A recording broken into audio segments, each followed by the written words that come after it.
신앙생활이라는 것이 무엇이냐? 혹시 누가 이런 질문을 여러분에게 하신다면 여러분 뭐라고 답을 해주시겠습니까? 신앙생활이 도대체 뭡니까? 어느 분이 제게 물으신다면 저는 신앙생활은 날마다 주님과 동행하며 사는 것입니다, 이렇게 대답을 할 겁니다. 동행이라는 단어만큼 사람의 마음을 설레게 하는 단어가 어디 또 있을까 싶습니다. 물론 이 동행은 사랑하는 사람과의 동행이라는 것은 당연한 이야기겠죠. 좀 전에 우리가 불렀던 찬송에도 그 가사에도 이 동행이라는 단어가 나오지 않습니까? 주님 나와 동행을 하면서 나를 친구 삼으셨네. 우리는 올 한 해 말씀 읽기를 통해서 주님과 동행하는 삶을 살아가고 있습니다. 그리스도의 말씀이 우리 속에 풍성히 거할 때 시와 찬송과 신령한 노래가 나온다고 그렇게 성경이 분명히 말씀하고 있기 때문입니다. 이런 은혜가 여러분의 삶에 매일매일 반복될 수 있기를 주님의 이름으로 축복합니다. 저는 오늘 주님께서 제자들과 동행하시려고 그들을 찾아가 부르시는 장면을 함께 살피면서 은혜를 나누기 원합니다. 오늘 읽은 본문은 예수님의 본격적인 공생의 사역이 시작되는 한 장면이라고 할 수 있습니다. 그때가 언제였는가? 오늘 성경에 보니까 그 시기에 대한 이야기가 나와요. 세례 요한이 잡혔음을 들으시고 라고 나옵니다. 세례 요한이 잡힌 다음에 주님의 공생의 사역이 본격적으로 시작됐다라는 거죠. 세례 요한이 잡히는 장면, 이것은 마태복음 우리가 이제 14장으로 넘어가 보시면 거기에서 자세히 한번 다루게 될 텐데, 마태복음 14장 3절에 보면 이런 말씀이 나옵니다. 전에 헤롯이 그 동생 빌립의 아내 헤로디아의 일로 요한을 잡아 결박하여 옥에 가두었더니. 광야에 외치는 소리, 주의 오실 길을 예비하던 그런 선지자 세례 요한이 결국 옥에 갇히게 되면서 그의 사역도 이제 저물어 가게 되었습니다. 그리고 자연스럽게 예수 그리스도의 사역이 이어지고 있다라는 것이죠. 예수님이 선포한 첫 번째 메시지가 무엇입니까? 그 메시지 또한 회개하라, 천국이 가까이 왔느니라, 세례 요한이 했던 동일한 메시지라고 할 수 있습니다. 먼저는 회개하라는 것이고, 그리고 두 번째는 천국이 가까이 왔느니라 라는 메시지입니다. 천국이라는 단어와 회개라는 단어가 연결이 되고 있는 것을 볼 수가 있습니다. 사실 언뜻 생각해 보면 천국이 가까이 왔다라는 거, 이것은 당시 이스라엘 백성들에게 너무나 기쁜 소식이라고 할 수 있을 겁니다. 천국은 하나님의 나라를 의미하는 것이고 하나님의 통치가 이루어지는 나라 아닙니까? 당시 로마라고 하는 이 강대국의 지배 아래 있던 이스라엘 백성들 입장에서는 이제 하나님이 다스리시는 나라, 하나님이 통치하시는 하나님의 나라가 된다는 거, 여러분 얼마나 기쁘고 반가운 일입니까? 그런데 주님이 기뻐하라, 천국이 가까이 왔다 이렇게 말씀하시지 않고 회개하라, 천국이 가까이 왔다 이렇게 말씀을 하고 계시더라는 거죠. 여러분, 주님의 이 말씀은 이렇게 해석할 수 있습니다. 하나님 나라에 들어가기 위해서는 먼저 회개해야 한다는 것이죠. 하나님의 나라를 그동안 얼마나 뼈가 빠지도록, 눈이 빠지도록 기다렸는지, 얼마나 고대하며 기다렸는지 그것과는 별개라는 거예요. 하나님의 나라를 내가 얼마나 기뻐하고 얼마나 감격하는지 그것과 별개라는 거예요. 하나님의 나라는 오직 회개하는 자들에게만 열려져 있다. 그래서 회개하라 말씀을 하신 거예요. 오늘 본문의 병행 구절이라고 할 수 있는 마가복음 1장 15절에도 같은 말씀이 나옵니다. 이르시되 때가 찼고 하나님의 나라가 가까이 왔으니 회개하고 복음을 믿으라 하시더라. 마가가 이야기하는 하나님의 나라, 물론 이게 다 예수님 하신 말씀이니까요. 하나님의 나라, 마태가 말하는 천국 같은 말 아닙니까? 하나님의 나라 백성이 된다는 것은 구원과 영생을 의미하는 그런 말씀입니다. 그런데 그 구원에 이르기 위해서 영생을 얻기 위해서 믿음과 함께 먼저 회개가 선행되어야 한다, 그 이야기를 하고 있는 거예요. 제가 예전에 그 바울 서신 가지고 아마 설교할 때 한번 말씀드렸던 기억이 있습니다. 구원의 서정이라는 것인데요, 이게 뭐냐 하면 한 사람이 예수를 믿고 이제 구원받아서 하나님 백성이 되는 거, 천국 백성이 되는 거, 이것이 영적인 순서가 있다라는 거예요. 이 순서에 따라서 한 사람이 이제 완전한 단계, 영화의 단계까지 이르게 된다라는 거죠. 이게 신학교 안에서 신학적으로는 참으로 중요합니다. 제가 이제 강도사 고시를 준비할 때요, 주위 분들이 계속 하는 이야기가 이거 9가지 꼭 외워야 돼, 이거 순서대로 꼭 외워야지 이거 강도사 고시 난다고. 그래서 제가 앞글자만 따가지고 달달달달 외웠던 그 기억이 나요. 소, 중, 회, 신, 칭, 수, 성, 견, 영. 여기서 중요한 것은요, 회개 다음에 신앙이 나온다라는 거죠. 회개 다음에 신앙이라는 거예요. 이 순서에 따르면 신자의 마음속에 회개가 일어나고 그 다음에 믿음, 신앙이 작동한다라는 그런 의미입니다. 여러분, 왜 세례 요한이 회개를 강조했는지 여러분 아시겠죠? 왜 예수님이 천국 이야기를 하면서 왜 먼저 회개를 선포하셨는지를 우리가 여기서 이해할 수 있는 겁니다. 사실요, 이 원리를 이해하는 건 너무 간단합니다. 여러분 집에서 어떤 뭔가 새로운 음식이라든지 새로운 물건을 담으려면 어떻게 해야 됩니까? 먼저 기존에 있던 물건을, 이 그릇을 보고 그 그릇 안에 있던 걸 다 비워야 되지 않아요? 기존에 쓰던 그릇을 비워야 돼요. 그 그릇이 때가 타고 더러워졌으면 그 그릇을 깨끗하게 씻어야 됩니다. 그래야 새로운 물건을 거기에 담을 수 있는 거예요. 새로운 음식을 거기에 담을 수 있다라는 거예요. 우리의 마음에 이 믿음이 담겨지기를 원한다면 먼저 우리의 마음속에 있는 이 더러운 죄, 이거를 먼저 깨끗이 씻어내야, 그래야 우리 안에 믿음이 담겨진다라는 거예요. 너무나 상식적이죠. 바로 주님이 말씀하신 이 회개하라는 그 원리가 여기에 있는 겁니다. 이 말씀을 하신 이후에 이제 주님은 제자들을 부르시고 계세요. 제자들을 부르시는 장면이 이어서 나오고 있습니다. 누가는요, 그의 복음서에서 주님이 제자들을 부르시기 전에 하셨던 일을 아주 구체적으로 또 한 가지를 기록해 놓고 있는데, 누가복음 6장 12절과 13절 말씀에 나옵니다. 이때 예수께서 기도하시러 산으로 가사 밤이 새도록 하나님께 기도하시고 밝음에 그 제자들을 부르사 그 중에서 12를 택하여 사도라 칭하셨으니. 예수님이 제자를 부르신 게요, 그냥 이렇게 길 가다가 아무나 보고 너 내 제자 될래? 너 나 따라와, 그렇게 하신 게 아니라는 거예요. 밤이 새도록 기도하시면서 아주 신중하게 내리신 결정이라는 거예요. 우리가 아는 것처럼 예수님은 늘 습관을 따라 기도하셨던 분 아닙니까? 하나님의 아들이신 예수님이 그 기도를 통해서 하나님과 영적인 교제가 끊어지지 않았어요. 하지만 주님이 특별히 밤이 새도록 기도하셨다라는 그런 장면은요, 복음서에 별로 나오지 않습니다. 제가 막 찾다가 사실은 못 찾았거든요. 모르겠어요. 또 있는지는 모르겠지만 제가 발견한 바로는 예수님이 밤이 새도록 기도하신 게 딱 2번 나옵니다. 한 번은 겟세마네 동산, 십자가를 앞에 두고 이 잔을 내게서 옮겨달라는 그 기도하실 때 주님은 밤이 새도록 새벽까지 기도하셨고요. 그리고 나머지 하나가 바로 오늘 본문이에요. 누가복음 3년의 공생애를 함께 하실 그 제자들을 주님이 부르시기 전에 밤이 새도록 기도하셨다는 거예요.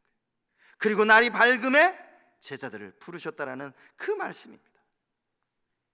이렇게 신중하게 제자들을 고르셨는데요, 혹시 여러분 이런 생각 해보신 적 있으십니까?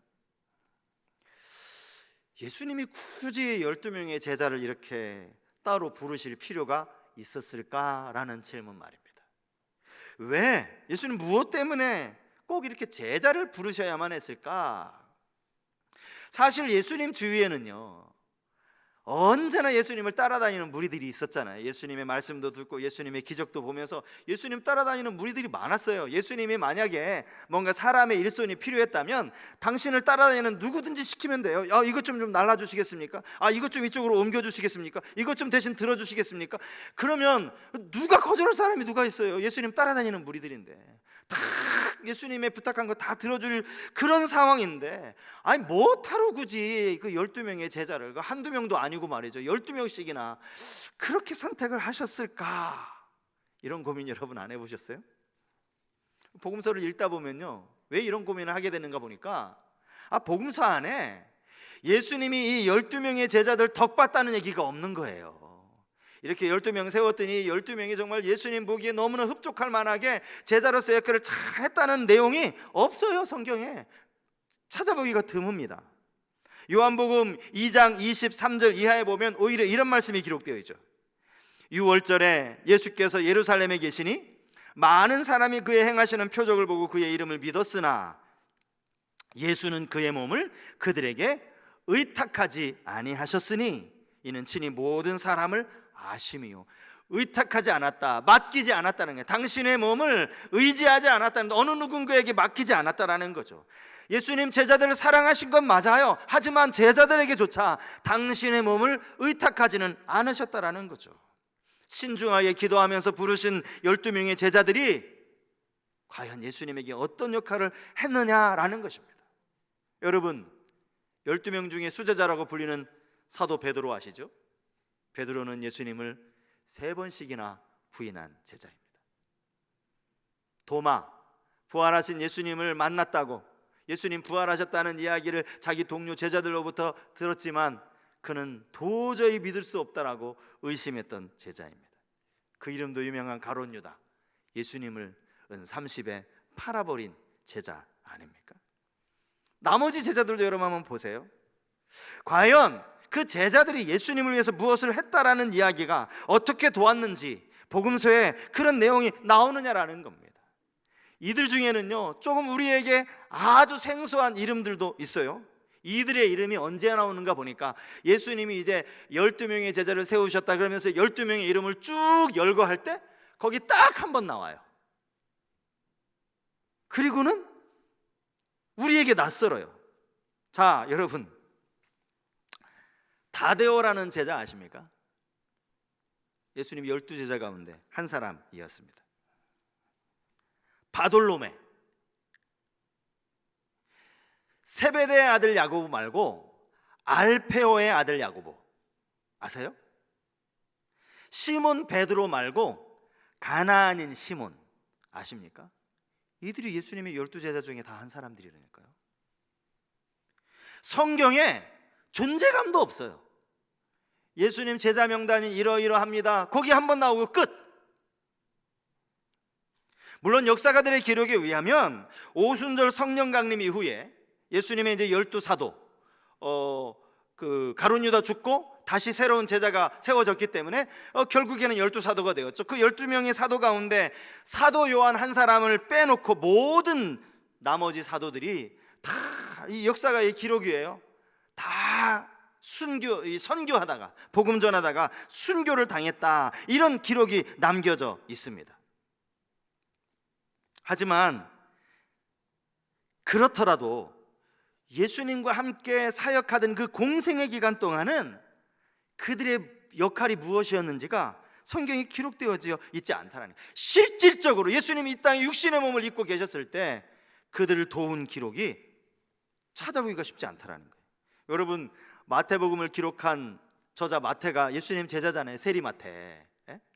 아니, 마태가 지금 이제 복음서를 기록을 하면서 3년 동안 같이 동고동락하는 자기 동료들 아닙니까? 제자들. 제자들 이야기를 좀 뭔가 써줄 만도 하잖아요. 근데 하나도 없어요. 사도 요한도 마찬가지입니다. 요한복음서에도요, 뭐 이런 제자들의 이름이 나오지를 않아요. 아니, 3년을 그래도 같이 생활했던 동료인데 그들의 이름이 복음서에 이렇게 안 나온다는 게 여러분 무엇을 의미하겠습니까? 그들이 한 역할이 없다라는 것 아니겠어요? 특별히 마가는요, 자신의 복음서를 쓰면서 제자들의 모습을 소개할 때 종종 이런 표현을 씁니다. 그들이 깨닫지 못하더라. 그들이 알지 못하더라. 그들이 여전히 깨닫지 못하더라. 이 제자들 보고 하는 이야기거든요. 지금 저는 왜 예수님이 12명의 제자를 굳이 택하셔야만 했는가, 지금 이 질문을 던지고 있는 거예요. 그죠? 알고 보니까 복음서에 별로 그들이 한 일도 없는데 왜 예수님은 12명의 제자를 세웠을까? 자, 그 질문에 대한 정답이 이것입니다. 주님은 멀리 보셨다는 거예요. 멀리. 당장 공생 기간 동안에 그들을 훈련시키면서 바로 그들에게 사역으로 투입하면서 바로 쓰시려는 것이 아니었다라는 거죠. 주님은 3년 공생의 기간이 아니더라도 장차 성령이 임한 이후에 그들이 복음의 증인으로 사용될 것을 미리 보고 계셨던 거예요. 알고 계셨던 거예요. 그리고 3년을 온전히 훈련의 기간으로 삼으셨다라는 사실이죠. 여러분, 군에 입대를 하면요, 오늘 군에 입대했다고 해서 바로 내일 자대 배치를 받아서 군인이 되는 거 아니거든요. 모든 이제 입대한 사람들은 4주에서 6주 동안에 신병훈련을 받아요. 그죠? 신병훈련을 받습니다. 그리고 6주가 다 끝나야 이제 부대에서 짝대기 하나, 2등병, 계급장 하나 주는 거예요. 그리고 나서 가는 데가 이제 자대라고 해서 거기서 군생활이 시작되는 것 아닙니까? 지금 예수님이 저들에게 지금 오순절 성령이 임하시기 전까지는 여전히 훈련 기간이었다라는 거예요. 그러니 훈련 기간에 실수가 많을 수밖에 없죠. 여러분, 군대 갔다 오신 분들은 아실 거예요. 이게 아직은 이제 군인 같지도 않고, 그리고 머리를 빡빡 깎았으니 이제 민간인도 아니고, 중간에 걸쳐 있어가지고요, 훈련 받는 동안 참 별의별 재미있는 일들이 다 벌어집니다. 군인이 되어가는 그 과정이거든요. 실수합니다. 별짓이 다 합니다. 그럴 수밖에 없다라는 거죠. 그들도, 예수님의 제자들도 성령 충만을 받고 난 다음에 완전히 달라졌다는 사실이죠. 자, 오늘 본문에는 이제 이 4명의 제자가 부름받는 장면이 기록되어져 있는데요, 오늘 본문을 통해서 그들의 직업이 어부였다는 사실을 우리는 금방 알 수 있습니다. 시몬과 안드레는 바다에 그물을 던지고 있다가 예수님의 부르심을 받았고 즉시 그물을 버려두고 예수님을 따랐다라고 성경이 말하고 있고요, 야고보와 요한은 아버지 세베대와 함께 그물을 깁고 있다가 주님의 부르심을 받습니다. 그들도 역시 성경 말씀대로 곧 배와 아버지를 버려두고 예수를 따랐다, 이렇게 기록하고 있습니다. 직업만 같은 것이 아니라 예수님을 따르는 그 모습도 똑같은 모습이에요. 곧이라는 부사, 버려두고 라고 하는 이 동사가 그것을 의미합니다. 여러분, 곧이라는 말은 즉시라는 말이죠. 지체하지 않았다는 말입니다. 생각하지 않았다는 거예요. 바로 순종했다라는 겁니다. 그들의 결단은 정말 놀라운 결단이었습니다. 버려두고라는 이 동사가 그것을 말해주죠. 어부에게 있어서 여러분, 그물은 자기 생명줄이랑 마찬가지예요. 그죠? 그물 없으면 어떻게 삽니까? 평생 그물 던지는 일로 그렇게 생계를 꾸려오고 결혼을 하고 가정을 일구고 가장으로서의 역할을 감당하는 사람이 이 그물 집어던지면 어떻게 사느냐고요. 모든 것을 내려놓았다라는 그런 의미죠. 그래서 학자들이요, 또 많은 사람들이 이거는 베드로와 안드레가 설마 이렇게 성급하게 결정을 내렸을까? 너무나 성급한 결정처럼 보인다라고 그렇게 이야기를 해요. 그러면서 주장하는 것이 지금 본문에 나오는 예수님과 베드로, 안드레와의 만남은 첫 번째 만남이 아니고 이미 이전에 만남이 있었다라고 이야기를 하는 거예요. 사실은 그 이야기가 성경적이고 충분히 일리가 있는 이야기입니다. 여러분, 지금 우리가 요한복음 큐티 하잖아요. 요한복음 큐티하는 그 본문 중에 요한복음 1장 35절 이하의 말씀을 보면 안드레가 원래 세례 요한의 제자였던 거 아시죠? 큐티 하시는 분들 이 정도 아셔야 돼요. 세례 요한의 제자가 안드레였어요. 그런데 어느 날 세례 요한과 안드레가 같이 있다가 길 지나가시는 예수님을 봅니다. 세례 요한이 보라, 하나님의 어린 양이로다, 이 말을 하고 안드레가 세례 요한을 떠나서 예수님을 따라갈 것을 허락해 줍니다. 안드레가 예수님께 이야기하고 예수님이 와서 보라. 그래서 예수님과 안드레가 이제 시간을 함께 보내잖아요. 그러면서 이분이 메시아라는 사실을 알게 돼요. 그리고 나서 누구를 찾아가죠? 자기 형제 시몬을 찾아가서 시몬을 데리고 오잖아요. 되게 낯설듯이 이 요한복음의 큐티 부분에 다 나온 이야기예요. 그러니까 지금 오늘 본문에 나를 따르라라는 이 예수님과의 베드로와의 만남이 첫 번째 만남이 아니라 이미 그렇게 한번 만남이 이루어졌다라고 이야기를 하는 거죠. 하지만 여러분, 그렇다 치더라도 그물을 버려두고 예수님을 따르는 게 결코 쉽지 않은 일 아닙니까? 야고보와 요한은 사실 더 어려운 결단을 내립니다. 배와 아버지를 버리는 결단이죠. 물론 여기서 아버지를 버렸다라는 말이 뭐 아버지와 이제 부자 관계를 완전히 끊어버렸다라는 그런 의미는 아닙니다. 더 좋은 것을 선택했다라는 그런 의미죠. 특별히 야고보와 요한에 대해서는 마가복음 1장 19절 이하에 이런 기록이 나와 있어요. 자, 오늘 본문과 이 야고보 요한이 그 마가복음 본문이 뭐가 조금 다른지 한번 여러분은 눈여겨서 보시기 바랍니다. 제가 읽어드리겠습니다. 조금 더 가시다가 세베대의 아들 야고보와 그 형제 요한을 보시니 그들도 배에 있어 그물을 깁는데 곧 부르시니 그 아버지 세베대를 품꾼들과 함께 배에 버려두고 예수를 따라가니라. 뭐가 추가됐죠? 품꾼을 버려두고. 이 단어가 여기도 추가됐어요. 품꾼이라는 말은 그 집에서 일하는 하인이라는 말이에요. 그래서 이 구절을 가지고 많은 학자들이 당시 세베대는 상당히 부유한 가정에서 아마 고기 잡는 배도 여러 척 가지고 그렇게 생활하던 어부였을 것이다, 그런 이야기를 합니다. 품꾼이 있었으니까 말이죠. 그러니까 이렇게 가정적으로 충분히 넉넉하고 부유한 삶 자체를 다 내려놓은 거예요. 여러분 오해하시면 안 돼요. 예수님 제자들이 어부 생활이 늘 가난하고 그냥 이 지긋지긋한 가난, 그리고 늘 이 금을 내리는 게 참 싫고 실증나고, 그래서 이제 예수님 따라다니면 좀 더 편안해지겠지, 예수님 따라다니면 내 삶이 좀 나아지겠지, 그래서 따른 게 아니라는 거죠. 단지 주님의 그 부르심에 부모도 내려놓고 품꾼들과 얼마든지 편하게 살 수 있는 모든 거 다 내려놓고 주님을 따랐다라는 거예요. 그래서 이제 3년 제자 생활이 시작이 되는 겁니다. 제가 전에 사역했던 교회는요, 이 제자 훈련으로 아주 유명한 교회입니다. 교회가 개척되는 그 시점부터 그 해부터 이제 매년 제자 훈련이 시작이 진행이 돼서 코로나 중에도 아마 그 온라인으로 줌으로 제자 훈련을 하는 것으로 제가 알고 있어요. 연초에 제자 훈련 신청을 받으면 얼마나 많은 성도님들이 지원을 하시는지 모릅니다. 그래서 교회가 오히려 상당히 난처합니다.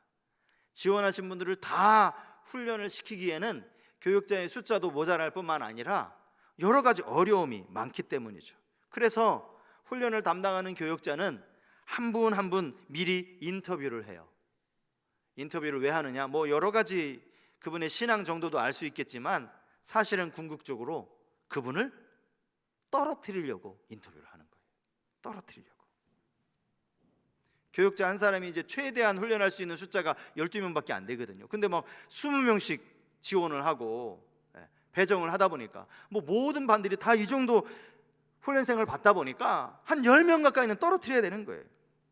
여러분 이때요, 인터뷰를 하면서요 얼마나 비장한 각오를 가지고 인터뷰를 나가는지 모릅니다. 왜냐하면 어쨌든 스스로 포기하게 만들어야 되니까. 대부분의 경우 막 겁을 줍니다. 훈련이 얼마나 센 것인지 그걸 막 의도적으로 강조합니다. 집사님, 이 훈련 하시면 하루에 적어도 고정적으로 매일같이 2시간 이상은 내셔야 됩니다. 가능하시겠습니까? 집사님, 이 훈련 받으시려면 1년에 읽을 책이 꽤 많아요. 독후감 써야 돼요. 매주 내야 되는 과제물도 많아요. 설교 요약 내셔야 됩니다. 일주일에 2편씩 설교 요약도 내셔야 됩니다. 게다가 32주 동안 2번 이상 빠지면 이후 여하를 막론하고 탈락입니다. 그래도 받으실래요? 이렇게 이야기를 하면요, 성도님들 입장에서는 마음이 상하는 거예요. 충분히 그럴 수 있죠. 내가 자진해서 지원을 했는데 좀 잘하셨다라고, 훈련 잘 받으시라고 격려를 해줘야 될 판에 어려울 것 같은데요. 집사님 이거 다 하실 수 있겠어요? 집사님 너무 바쁘신데 이거 못하실 것 같은데, 막 이런 이야기, 어려운 쪽으로만 이야기를 하니까 이분이 막 상처를 받는 거예요. 제가 어떤 분은 좀 세게 했더니요, 그분이요 담임 목사님한테 전화를 걸었어요. 아무개 목사가 내가 저 제자 훈련 받는 나한테 와가지고 하는 이야기가 다 못한다고만 이야기하더라. 이런 이야기를 하실 때마다 제가 들려드리는 말씀이 있어요. 그게 오늘 본문 말씀입니다. 예수님의 제자는 모든 것을 버려두고 다 쫓았다. 진짜 예수님의 제자가 되려면 모든 것을 다 버려두고 따라야 한다라고요. 사실 요즘 제자 훈련이 얼마나 많은 한계를 가지고 있는가. 예수님 당시처럼 제자 훈련이 당연히 불가능하다는 건 너무나 잘 알고 있죠. 훈련을 시키는 교역자가 예수님만한 그런 탁월한 교사도 아니고요. 또 각자 다 생활이 있고 일주일에 그 한 3-4시간 만나서 서로 공부하는 게 이게 무슨 훈련이 되겠느냐고요. 마음이 중요하다는 거죠. 그 마음가짐. 사실 오늘 본문에 나오는 제자들도 더 정확하게 말씀을 드리면, 이들이 그물을 버려두고 예수님을 따랐다라고 이야기는 하고 있는데, 그물을 완전히 버린 것 같지는 않아요. 왜냐하면 예수님 이제 십자가에 돌아가시고 나서 베드로가 뭐라고 얘기합니까? 나 고기 잡으러 갈란다. 그리고 또 실제로 그물을 던지잖아요. 부활하시고 나서 예수님 그물 던지는 베드로 찾아가셨잖아요. 그물을 예비용으로 하나 어떻게 숨겨놓고 있었는지 모르겠는데 또 그물 가지고 고기 잡거든요. 세베대 아들 그 야고보와 요한이 아버지를 버려두었다라고 하지만, 여러분 마태복음 20장에 보면 거기 야고보와 요한 어머니 나오는 거 아시죠? 그 어머니가 예수님 찾아와서 청탁을 하잖아요. 우리 하나들은 예수님 우편에, 하나들은 예수님 좌편에 앉게 해달라고. 이 이야기가 뭡니까? 여전히 야고보와 요한은 그의 어머니와 서로 관계를 맺고 있었다라는 거죠. 사람 낚는 어부가 되게 하시겠다라는 이 주님의 말씀을 베드로와 안드레가 온전히 이해했을까, 그런 생각을 합니다. 그나마 그들에게는 뭔가 이런 말씀이라도 해주셨죠. 야고보와 요한에게는요, 그들을 부르실 때는 도대체 뭐라고 말씀하셨는지조차 성경에 나와 있지 않아요. 나를 따르라 라고 말씀을 하시는 거예요. 그럼에도 불구하고 예수님을 따랐다는 건 정말 대단한 것이죠. 여러분, 우리가 가진 문제가 뭡니까? 우리는 주님을 따르기 원합니다. 주님을 따른다고 말해요. 하지만 내 것을 버리는 것은 원하지 않습니다. 때로는 주님을 따른다고 말해놓고서 시간도 내가 정해, 방법도 내가 정해. 주님, 저희 여기까지만입니다. 요거 넘어오시면 안 돼요. 여기까지, 그 이상을 요구하시면 저 주님 따를 수 없습니다. 우리 그렇게 이야기한다는 거죠. 사실 이런 설교를 하는 것이요, 듣는 여러분들도 거북하고 설교하는 입장에 저 역시도 사실은 많이 힘들어요. 성도님들이 별로 좋아하시지 않는 본문 아닙니까? 따르라, 버려두고 쫓으니라. 여러분 표정이 별로 안 좋아요. 농담입니다, 이거는. 나보고 베드로가 되라고요? 나보고 야고보 요한처럼 아버지도 버려두고 배도 버려두고 쫓으라는 이야기입니까? 하지만 여러분, 그렇게 하지 않고는 주님을 따를 수 없다라는 사실을 아셔야 됩니다. 마태복음 16장 24절에 보면 주님이 이렇게 말씀을 하십니다. 이에 예수께서 제자들에게 이르시되 누구든지 나를 따라오려거든 자기를 부인하고 자기 십자가를 지고 나를 따를 것이니라. 십자가는 자기 부인을 의미하는 것이죠. 마태복음 10장 38절 말씀 우리 한번 다 같이 읽었으면 좋겠습니다. 마태복음 10장 38절 말씀이요. 같이 읽겠습니다. 또 자기 십자가를 지고 나를 따르지 않는 자도 내게 합당하지 아니하니라. 따르다, 오늘 본문의 단어와 똑같은 단어고요. 여기 합당하다라는 단어는요, 평가 기준에 알맞다, 적절하다 이런 뜻을 가진 단어입니다. 합당하지 않다, 무슨 의미겠어요? 부적절하다, 자격 없다, 그런 이야기라는 거예요. 주님을 따른다고 이야기하는데 자기를 버리지 않으면 너 자격 없어, 너 그럴 만한 자격이 안 돼, 주님 그렇게 말씀하시는 거예요.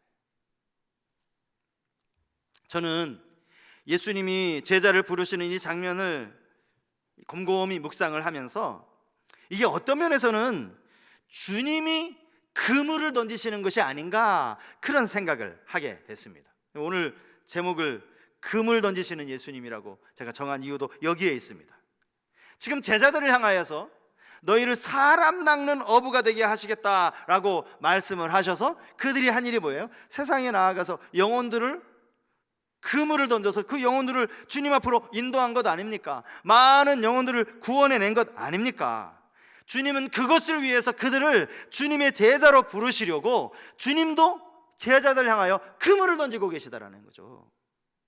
제자들이 갈릴리 바닷속으로 그물을 던질 때 예수님은 당신이 원하시는 제자를 얻기 위해서 그 제자들 향하여 지금 그물을 던지고 계시다고요. 제자들이 예수님의 그물에 걸려든 거죠. 그렇게 그물에 걸려든 제자들이 밖에 나가서 많은 사람들, 많은 영혼들을 복음이라는 그물, 예수라는 그물에 다 걸려들게 한 거죠. 그래서 많은 사람들이 예수를 믿게 된 거죠. 그럼 여러분 가만히 생각해 보세요. 사실 그렇게 제자들로 인하여서 예수를 믿게 된, 예수라는 그 그물에 걸려든 사람, 이거 다 예수님의 던진 그물에 걸려든 것 아닙니까? 이미 예수님이 제자들에게 그물을 던졌으니까. 그리고 제자들이 또 따라서 사람들에게 그물을 던진 거니까. 예수님의 그물에 우리 모두가 걸려든 것이 맞다면, 그것이 맞다면, 그것이 여러분 인생에 이보다 더 큰 복이 없다라는 사실을 꼭 기억하실 수 있길 바랍니다. 예수님의 그물에 우리가 걸렸다면 여러분 이것만큼 복이 어디 있습니까? 이제 우리도 예수님처럼 예수라는, 복음이라는 이 그물을 던져야 합니다. 이게 궁극적으로 제자의 삶이에요. 이런 제자의 삶을 살아가는 저와 우리 모든 성도님들 다 되실 수 있기를 주님의 이름으로 축복합니다.